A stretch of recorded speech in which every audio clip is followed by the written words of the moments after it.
what the person in the crowd said to you that made you respond as you did? Well, I mean, you don't want to know. There was a lot of things that were being told to me, say, on the court, particularly from that corner and the same side, the other corner. I was tolerating it from most of the match, but and at one point I had enough, and I asked him whether he wants to come down and tell it to my face, And when you confront somebody, unfortunately for him, he didn't have the courage to come down, So that's what I was asking him, if you have courage, if you're such a, tough man, tough guy, come down and tell it to my face, and let's have a discussion about it, So he was apologizing from far away, and that's all it is. Did that spark you, Novak? Because you looked like you were fired up after that moment, and you really went on a roll from there. Maybe that was needed. I don't know. I mean, look, I don't want to be in those types of situations, but yeah, I was flat for I guess emotionally and my game-wise, I was quite flat for some part of the match, like second set, end of second set, most of the third set. So maybe that was needed for me to be shaken up a bit and start to find the kind of intensity on the court that I needed to have all match. I don't want to dwell on it, but you've won so many of your matches. You've played so many times on Rod Laver. You've had some epic moments there, won 10 Grand Slam titles on it. Does it upset you when there's idiots in the crowd who just go too far like that? Well, it does. I mean, look, I'm not going to sit and say, no, it's all good. It's not good. I mean, of course it upsets me. I'm frustrated and I don't want to be experiencing that, but I have to accept it as it is. And sometimes I don't tolerate when somebody crosses the line, And that's it. That's what happened. People have few drinks, I guess, late at night as well. That probably is also has an effect on how they feel and behave. And that's okay. People pay tickets to come and watch us. They want to see the show. They want to have fun. They're all allowed to do that.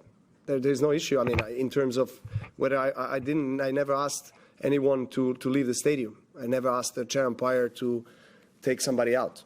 I wouldn't do that because, he paid his ticket and he has the right to be there and say what he wants to say and behave how he wants to behave.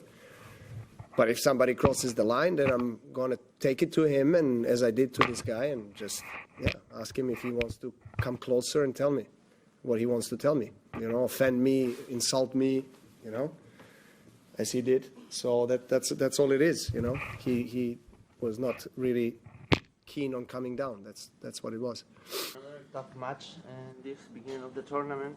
I'd like to ask if you need to compare the sensations in the court between the first match and this one.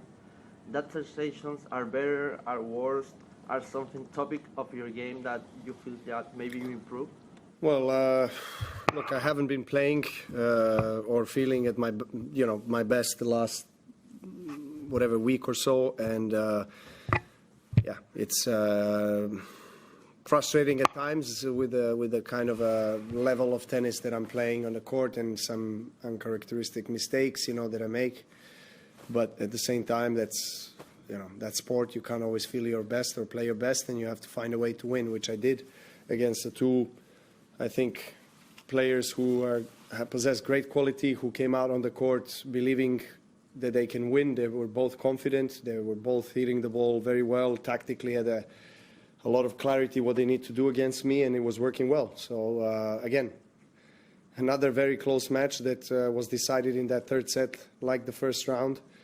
He had the 3-set point. He had a sitting forehand that he missed, and 30-40. Then I played a solid tiebreak. He dropped his level a bit, and I felt it, and then momentum shifted to my side. I broke his serve and held my serve till the end of the match. Can I be satisfied? I can be satisfied with the win. With my tennis, not so much. But as I said, it's normal to go through this kind of periods or circumstances, and you just have to embrace it, and try to accept what it is, and build from there. As the tournament progresses, hopefully things will go in a positive direction in terms of how I feel and play.